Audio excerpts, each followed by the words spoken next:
Hello বউ, কেমন আছো? হ্যাঁ জান, ভালো আছি। কোথায় আছো এখন? আমি তো কলেজে ক্লাস করতেছি। আচ্ছা আচ্ছা, তাহলে ক্লাস করো, রাখি। চিন্তা করো না, আচ্ছা পরে কল দিও। শোনা, তোমার জামাই একটা আস্ত গাধা। আরে ধুর রাখো ওর কথা, সুযোগ পেলেই ওরে ছেড়ে দিমু। তুমি আমার সুখ। কি ব্যাপার হালকা, এত খুশি কেন?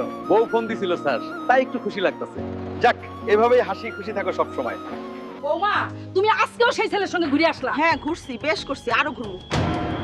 আজকেই হালকারে সব কইতাছি। হালকা বাপ, তুই তো আমার কথা বিশ্বাসই করস না। তোর বউ আজকেও এক পোলার লগে ঘুরতে গেছে। আরে মা, তুমি বেশি কথা বলো। আমার বউ একজন যথেষ্ট ধার্মিক পর্দাশীল একজন মেয়ে। ও কোনোদিনও এগুলি করবে না। আরে রাখ তোর পর্দাশীল, একদিন পস্তাবি। আম্মা, আমি বয়ফ্রেন্ডের সাথে ঘুরতে যাইতাছি, রান্না বান্না সব করে রাখেন। ছি ছি, আজকেও যাইতাছে অন্য পোলার লগে, এর বিহিত আমি করতাছি। দাঁড়া। জান গো, আর ভালো লাগে না। কালকে সকালেই টাকা পয়সা যা আছে সব নিয়ে তোমার কাছে চলে আসবো। তাহলে আমি সকালে অপেক্ষা